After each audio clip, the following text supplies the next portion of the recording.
누가 더 갈망하냐 이 차이일 것 같아요. 제가 더 우승컵을 많이 바랄 것 같아요.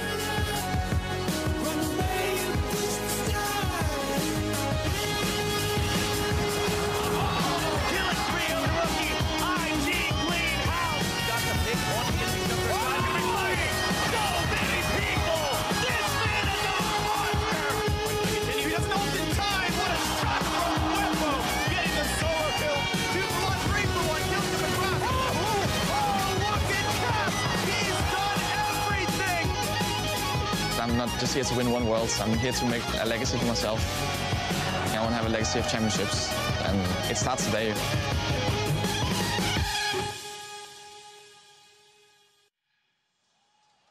One step, one best of 5 away from their dream of holding the title of world champions, but it's going to be the hardest step they've ever had to take. Some of these players playing on the biggest stage they've ever played on before, and after being introduced like that from a legend in his own right, Caster June, what a wow. Just to walk over the levitating intros as they came over the crowd. How do you slow down your heart after something like that? Exactly. I mean, I'm sitting here with my heart racing. I can only imagine what it feels like to be a player on that stage, knowing that you're about to try and perform in front of a crowd this large. Stage. The one that flew. On the flying stage, yes.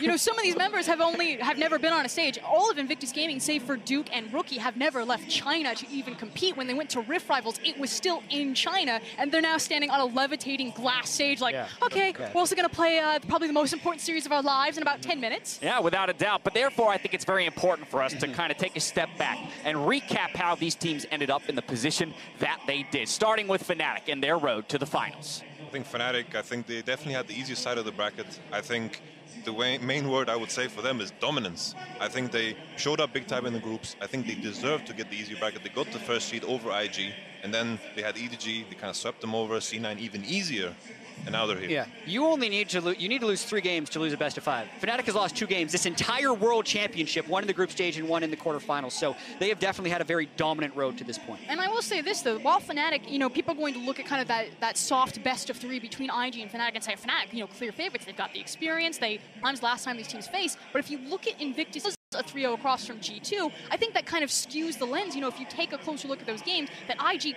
could actually be favorites in this matchup. And you look at the whole year, IG was one of the best regular season teams we've ever had. 34-2, their cumulative record across a 17-1 spring and summer. And they as well haven't dropped that many games. The 2 they lost was to KT Rolster, the tournament favorite from Korea. So they have also had a dominant run to this point. Fantastic regular seasons marred a little bit by some, you know, letdowns in those high pressure moments. They haven't let down in the pressure moments in the knockout stage so far this tournament, but as we just talked about, there is no greater stage than the world final stage. So can that group of 5 players on both sides of the rift, can they step up to the moment? For me, it's kind of like this idea about growth versus refinement. It feels like Fnatic are refining themselves. We already knew that they were a strong team, and now it's just the finishing touches, you know, as Whippo really steps into his own. For Invictus Gaming, it's actually evolution, you know, Ning finding more picks, Jackie Love no longer cracking under pressure, and we saw the intense pressure in that KT Rolster series. I think what's been the most impressive part for me, watching Fnatic the entire year, even though they consistently were on top the entire time, there was this little fun say, oh, they're trying to achieve this right now. They're trying to achieve this right now. I feel like this sentiment is throughout with everything that Fnatic does. I think it's going to make the difference in the mid to late game. Time for us to settle in to watch the games alongside you at home. And with that, we're going to toss it over to the casters for Champion Select of Game 1. Thank you very much, Dash. We're just about to get into Champion Select for this first of what could be, and what I personally hope is, 5 games between the 2 best teams in the world. And what an amazing setting it is. We actually got to get into the crowd and see this amazing opening ceremony. But it's only the table setting for a pick and ban phase, especially game 1, where we're just sitting there, spending so many nights burning the midnight oil, trying to work out what's left open and what's taken out, because every stage of this tournament, from groups to quarters and semis and onwards, something has changed. We've been trying to peek behind every matchup to find a surprise pick that could change the finals here. And yet, we're going to have to wait a moment longer. Now, some of the things, even coming around in solo queue, will tantalize the viewers a little bit. Oh, yeah. If you follow the Shy at all, he has been a Riven one-trick in the past, and has a lot of the combos and mechanics down with his champion. Now, this is a possible counter that has been put forward to Victor top lane, which has really taken over, as well as things like the Lucian that can be flexed around. Now, we should mention we saw another possible counter attempted in the semifinals by Licorice, who was playing the top lane Echo that had some similar thoughts. That one didn't pan out. I can see the Riven not panning out either, but I'd love to see it on the Rift, and this is what we're all playing for. The drums of war begin to sound, and it's time to get ourselves into Champion Select. Let's see how we go about it. Fnatic instantly targeting the solo lanes. Jace and LeBlanc banned away. IG responding by saying Victor will not see Summoner's Rift. 3 of the semi-final power picks and now the Akali tournament power pick are all taken away.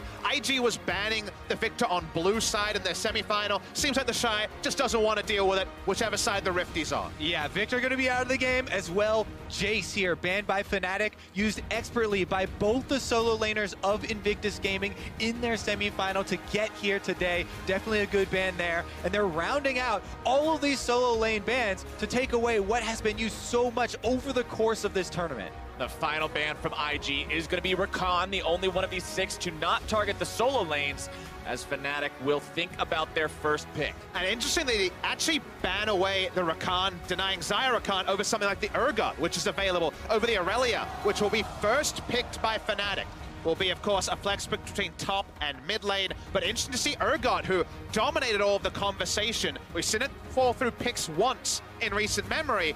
I don't know if Invictus Gaming will pass it up. Yeah, Fnatic definitely putting a lot of weight on Caps' Aurelia. This is something he's used tremendously throughout this tournament, one of his most played champions. It is one of the more risky assassins as far as having to commit a little bit further up into the lane, and this has been something that we've had a very close magnifying glass, how far these mid laners will play up and how quickly the junglers will come to turn the tides. And speaking of those junglers, you can see Invictus Gaming quickly putting Ning on a champion that he is known and loved for, that Camille, that comfort pick, locked in for them, along with that Alistar. They did hover over his other pocket pick, the Kane that, of course, he played once in the LPL Grand Finals. Does jump onto the Camille, which, again, much more normal pace for him. Again, interesting. Urgot is skipped over. The Alistar priority shouldn't be a surprise. Alistar has been a first-pick support for a lot of the tournament. The reason why IG takes it in this first round is to block a pick to Sivir. Most AD carries refuse to play Sivir into Alistar because the spell shield does not negate Headbutt Pulverize, and thus you get engaged on very reliably. In addition to the laning phase prowess of Alistar,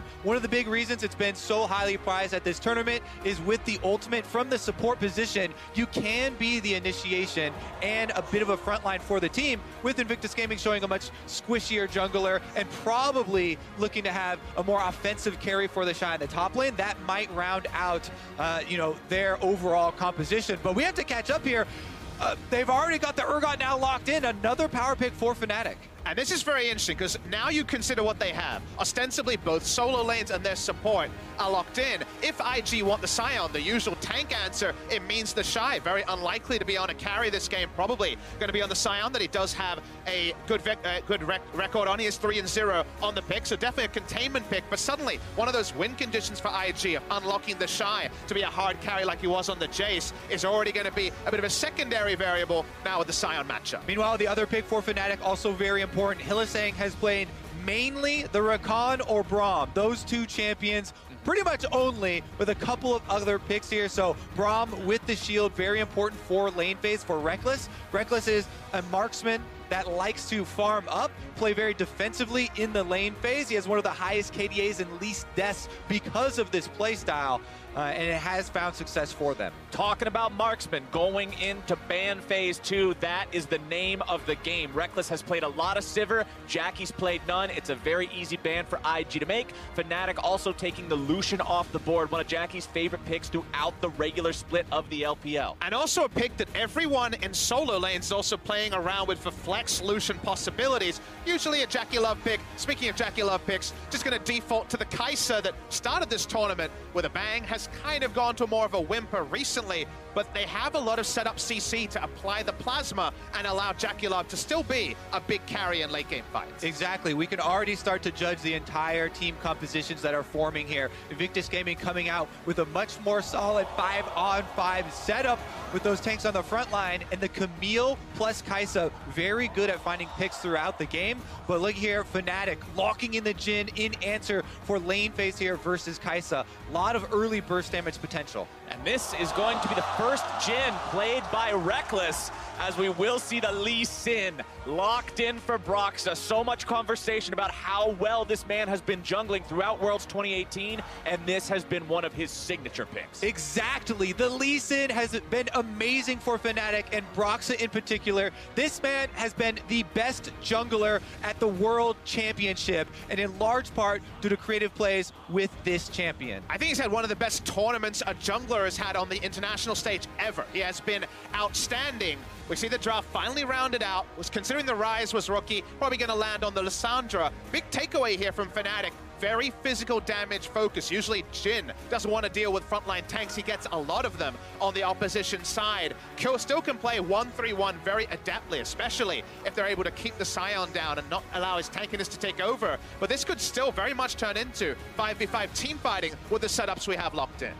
And Rookie on this Lissandra, he has made so many plays on this champion. When you look at Rookie, you're not just talking about a guy who can manage to, sometimes he farms up and beats his lane opponent down, sometimes he roams around. He consistently outperforms lane opponents in shoving them in, getting ahead, rotating around. He finds more kills bottom lane than he does around his own lane because he affects the team so well.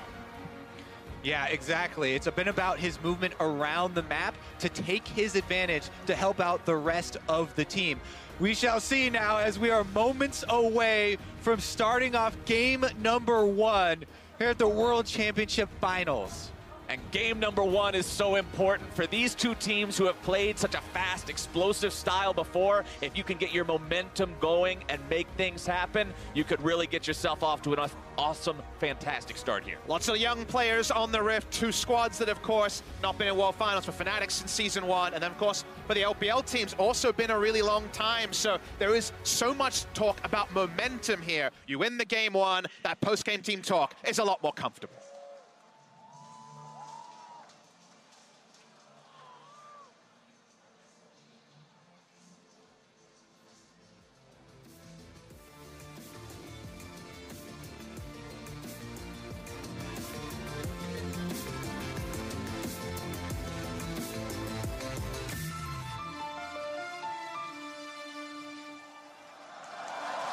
The stage is set, the curtain is drawn, and game number 1 opens up for the Worlds 2018 Grand Final between the LPL and the EULCS. You're going to see everyone drawing that line of scrimmage down the river now as pings start to come out from both sides. And I want to focus in on one theme here early on in the first game, and that is this river that we're looking at right now. The river is the highway that connects all 3 lanes on Summoner's Rift and has been the way to control the early game as far as jungler movements, using control wards to allow their supports to affect the other lanes. This has been something that Fnatic especially used to help out Caps, even when Rookie got a 1 versus 1 lead. And while the importance of the river has always been there in League of Legends, it's even more important at level 1 now with those spotting wards to spot out jungle paths around Scuttlecrab. That required camp early. So important they had to clear there is a bit of a hello from the Fnatic bot lane as they enter lane. Reckless goes in, manages to proc that final shot there to grab the stun, now backing himself away. Lots of damage coming out from both squads here as nobody's pulling any punches. Really nice trade there as Fnatic found IG, and Jackie Love took an entire round of that Q passive, but even more trading. Balon about to be stunned up for a second time here. Does get himself back in time. Fnatic don't want to go too crazy here, but man, these guys are getting scrappy early. Broxah doing what we often see from junglers, making a trip down towards bottom side as soon as he grabs the red. Yeah, bottom lane has been very important. This has been a super common route, though. Junglers prioritizing red buff into Scuttlecrab. We've seen this over and over the entire tournament. And Broxah here on the Lee Sin will be able to get this vision, which is important considering how aggressively their bottom lane is pushing forward and trading in this lane. They need the extra security. Broxah actually played blue side Lee Sin in, I believe, the tiebreaker game right at the end of group stage against IG and put off a level 2 lane gank with red buff. So something this time that Jackie Love and co were ready for. Still nice trades on the bottom side for Fnatic. As Ning sees all the action bot side, can't really impact it for now. Gonna settle on level 3 and the Scuttlecrab. Yeah, it looks like we're seeing a little bit of vertical jungling here as both junglers head into the blue buffs of the opposition there. And Doesn't look like they're going to be stopped anytime soon. Broxah needs to clear off this Gromp, and he'll find himself at level 3 as Jackie Love and Balan are on the back foot here, farming up in the bottom lane. And the man on your screen for Fnatic, Reckless, has boasted some impressive stats so far this tournament, has died in only 7 out of the 14 games he's played. Half the time he is deathless. What a performance. He has had the least deaths per game of any AD carry at this tournament. And in this game as well, we also just saw, I want to point out something Hylissang did. His lane partner there, the Braum, put up the unbreakable wall to block damage, protecting the cannon minion and denying that gold to Jackie Love. Broxah on your screen, though, just comes back from enemy territory and will return to his side of the jungle. Adaptations on how to keep Broxah in check was something IG would definitely want after going 2-0 down the second half of the round robin in group stage, and largely due to Broxah outclassing Ning on the day. But also Hylissang, who was able to be a backup jungler on specifically the Braum and come to mid lane and impact lanes that were consistently won by Rookie. We talked about a lot in the pregame, how good a player Rookie is. Against Caps, another super hyped mid laner. He won lane 3 out of 3 games. He was able to exert huge pressure solo and draw so many resources. Any backup he can get from Ning and Baolan will be welcome respite for what should be a pretty tough matchup in mid, just in terms of how many resources Fnatic will send to shut him down. And as we keep looking towards the bottom lane again and again, I want to also highlight when these two teams played against each other in group stage, the second and third games when Fnatic found their victories. Jackie Love didn't have super impressive showings, but in that first game, he went 11-1-8 on this same pick on the Kai'Sa to really shine there and carry his team to a fantastic spot and a huge victory to start off that group stage as Caps will take a little bit of damage there from Rookie, whose Aftershock will be procced. Cap's not going to find himself the stun. Broxah shows up, but with no mana left on the mid laner, you're not going to find much of a fight here. Still right time to show up in mid lane. He wants to ensure that Caps can push out the minion wave and back. Has a good back timing here. I imagine Sheen of Age will be the first pickup there. So mostly about just allowing for the pickup. Could go Merc Tread, so that's about 1,100 gold. The Shy's getting pretty comfortable underneath that turret up here in the top lane. But hey, that's Sion versus Urgot. Urgot kind of showed up as one of those champions who could really put those tanks through the grinder, both literally and metaphorically. And we'll see how the Shy continues to hold up here as Ning and Rookie will take control over the second Scuttle Crab spawn. Oh yeah, one of the other things, Broxah might go for a steal. Broxah does manage to steal that one away, and now he's going in for the fight. Backs himself away with nothing else to find, but that's a great thing to find. Just walking by, stealing the crab effortlessly. IG thought there would be no contest because actually Caps was clearing minions in the mid lane. But Hylissang walks up. He feels strong enough to actually go for the Scuttle contest. Picks it up kind of against the flow of play. Nice play there by Broxah. Yeah, he's able to move in. Another big thing that we mentioned leading up to this was the vision on Scuttle Crabs that you talked about. Big part of that is when you take one and you get vision of the other one, then you know exactly where the second is going to come up, and both of them very well aware there, jumping on. The only difference, really, that we have as far as meaningful play early on in this game, and this game has gone fairly differently than a lot of the analysts predicted as far as the solo lanes because of champion select. You know, so much more important bottom lane. But here's a teleport. TP coming in. Looks like they're trying to bait Caps into going in on this one. He will find the stun down on a Rookie, but now going to get himself away. Ulti going to come down. Caps still getting away for now. The Claw will not be followed, and IG's plan will not succeed. Very necessary flash. And again, the way to mid lane, lit by these control wards down that river highway, allowed for the jungler and the support to go try and affect this mid lane matchup. Now, the summoner was blown, but that is very good for Caps that he was able to get it off in time and get under turret. It was certainly a maximum value flash as he got away from the buffered headbutt Pulverize from the Alistar as well. Do want to note that he actually made a very late change over to the Ignite away from Cleanse, so he doesn't have a second defensive summoner as Whippo actually being shoved around by the Shy. Whippo flashing away there from the ulti coming out from the Shy. Both of them very low on mana, but Whippo did not want to take any sort of a risk on Ning maybe being nearby to finish that one off. So Summoner Spell down means you may see IG look towards that top side as Broxah, with the ultimate available, will clear out some vision here from the river. And now Ning is level 6 with a 4.5 minute plan of getting a successful gank off on mid or top. Both solo lane summoners are down in a solo lane focused meta. That means Fnatic have to do a lot of dotting of I's and crossing of T's with vision. Otherwise, there should be a bounty of kills available for IG. If plenty of kills show up, it'll be, of course, nice for Broxah, who is running the Dark Harvest on the Lee Sin, so we'll see how well he's able to farm that one up as the game goes on. Rookie going to be stunned up there underneath his turret, but not too worried about it.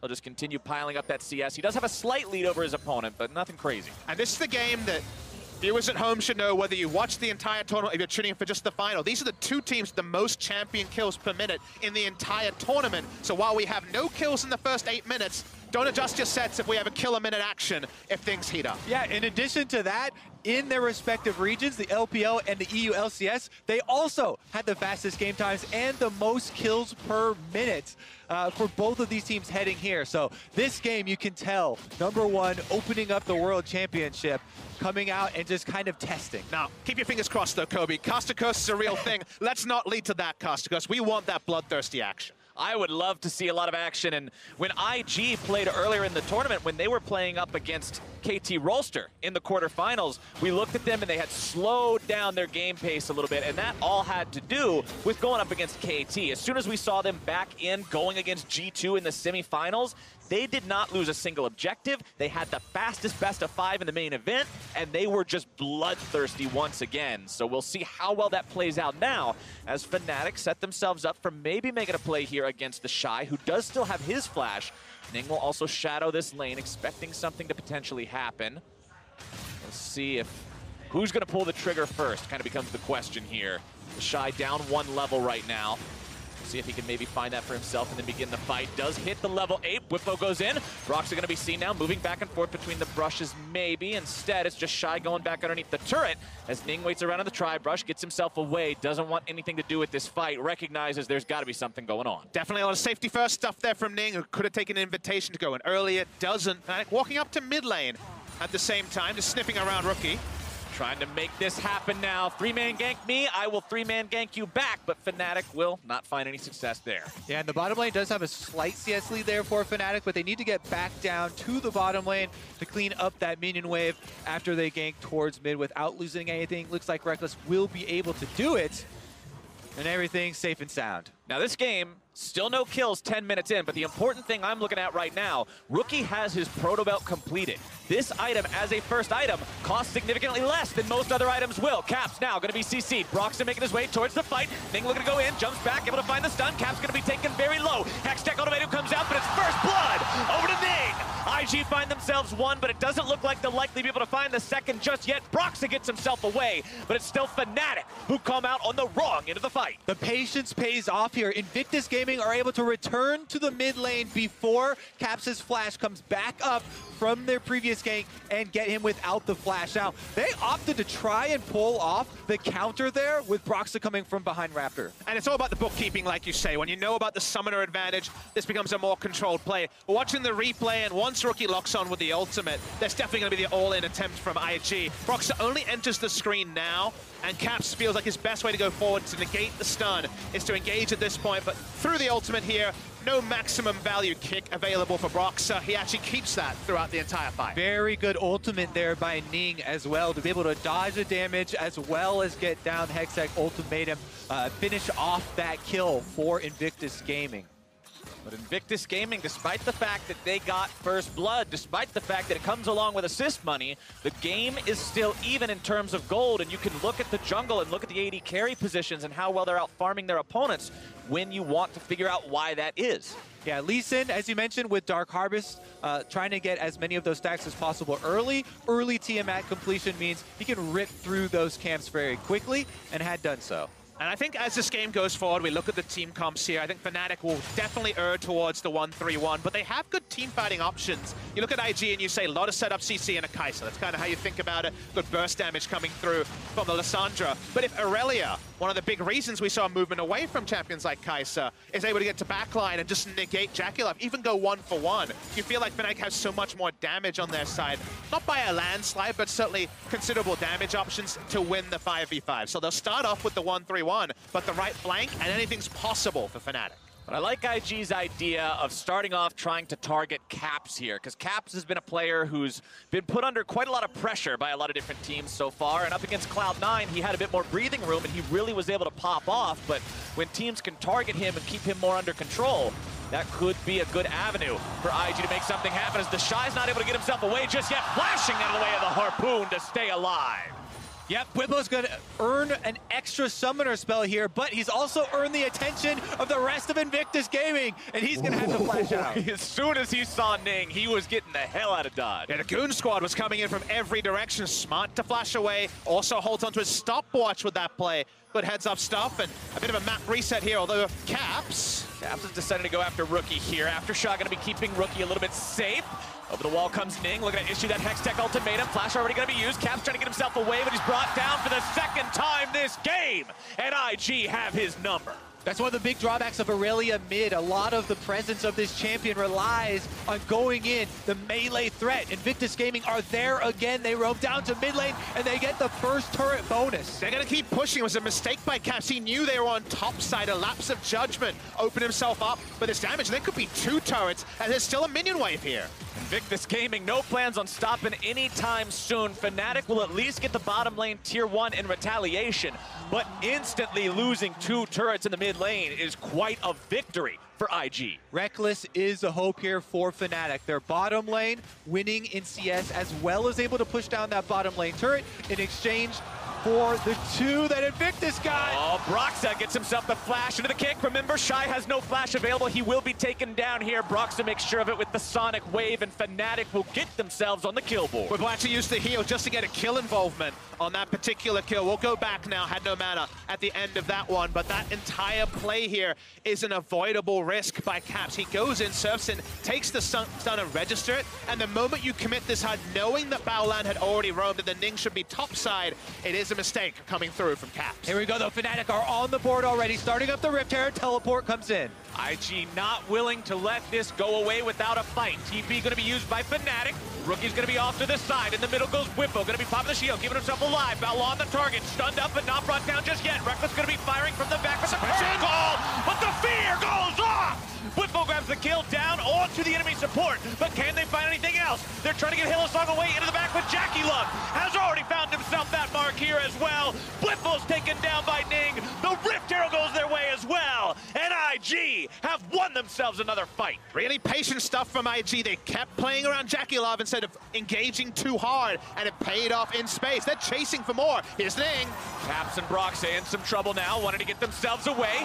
Stun comes through. Ning's going to be only held at bay for a moment as the Shy will collect the money on that one. And after that, Invictus Gaming have a clear route towards the top turret. Jackie Love should be able to get solo gold on this, thus making up the difference from the bottom lane and funneling a lot of money onto the late game Kai'Sa here. That is exactly what they want. And remember what I said earlier, in groups when IG beat Fnatic that first time, Jackie was absolutely monstrous on Kai'Sa, and getting him off to this start is a wonderful step for this team if they want to find that first win here. Let's take another look in the Acer Predator replay. I will start the replay here with Fnatic with positioning on the Rift Hub. It doesn't mean much when there's still 2,000 health left on him. Whippo has to teleport in aggressively. I want you to track Jackie Love, who starts this fight knocked up, but is never under any threat after that point. And at the start, it doesn't matter. The suppression comes in. You'd think the fear beyond death is going to decide it, but Jackie Love is always free hitting as the replay rolls on.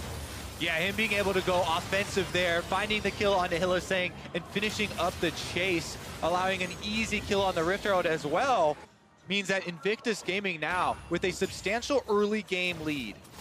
And that's what a lot of people were looking at when comparing these two teams coming into this matchup. The name of the game was, oh yeah, Fnatic's got the team play, but IG has these stars that can really shine if they get ahead. The question is, are they ahead enough now that we're almost 17 minutes into the game, moving into the mid-game to really make that shine and be able to crush Fnatic despite their incredible cohesion as a squad? And it's definitely a question we have to adjust our expectations to item on item. I would say that while we outline Fnatic being a 1-3-1 comp that from the right flank could teamfight, IG is just pure teamfight, set up CC and burst, and then Jackie Love. So you'd have to say they knew where their bread was buttered on cleaner in the couple of engagements we've seen. The items are rolling. It's not 2 item yet on Jackie Love, but Fnatic need to really consider their setups, and if we're not seeing Caps hold down Jackie Love and kill him, you're going to have to really rethink a lot of your fights. And a big thing here for this game has been Invictus Gaming and their use of the control wards and that fog of war that it does provide to allow them to roam around and help each other out. Right now, they're trying to invade through Fnatic's jungle onto Whippo. They're collapsing onto the Fnatic top laner, who will find himself caught between a rock and a hard place, and 5 members of IG You can shoot a harpoon into anyone you want, but you're not getting anything but a gray screen. And when you don't have carry top laners, when you have tanks, you can afford to go for these sort of vision missions through uncharted territory, pick up kills, put down the Rift Herald, and they already got 2 turrets in the mid lane. How about another 2 if they can push through bot? These 2 turret pushes are just going fantastically for Invictus Gaming, who will now push onto that second one here. Fnatic want to try to hold on 4 men strong, but the Shy is saying no. He decides to go in, going to be tanking up for now. IG turning attention back onto the turret. Cap's knocked up into the air, going to be taking quite a lot of damage, getting himself away for now. Ning goes in, Hextech ultimatum going to be used. Shelly's still in the front line, but Cap's going to be taken down in the back. Ning getting himself away. The flourish will not find its way on him for the snipe. Fnatic still in a 4 versus 5. The Shy still on the front line. They might be able to bring him down if they can make that firefight on the target correctly as Balon goes right back in. They're going to be looking to find yet another big fight. Brox is taken down, but the Fear Beyond Death will come in and find fear onto multiple people. Whippo gets himself away, and Fnatic will hold the line with a shutdown onto Jackie Love. 5 turrets now have been taken by Invictus Gaming, only 18.5 minutes into this game. Caps there going very aggressively, trying to create a play for Fnatic to get back into this game, but only ends up going down and opening up the path for more objectives there for Invictus Gaming. Now, it should be a reset, but there is a large gold difference here that will be very difficult to overcome. And Kobe, the gold lead here that is there, about 5,000 odd gold, is the reason that IG keep their foot jammed on the accelerator. They keep taking fights where a 1-item Jhin can't do relevant damage to the front line of IG, especially not the Scion, who's stacking armor. We watched the replay here, and at the start, Jackie Love can't do damage. You think, okay, maybe this will be the disengage. Caps dives in, and if there's an extra item there, he might have threat, but the kills don't come through, and it's only right at the tail end when the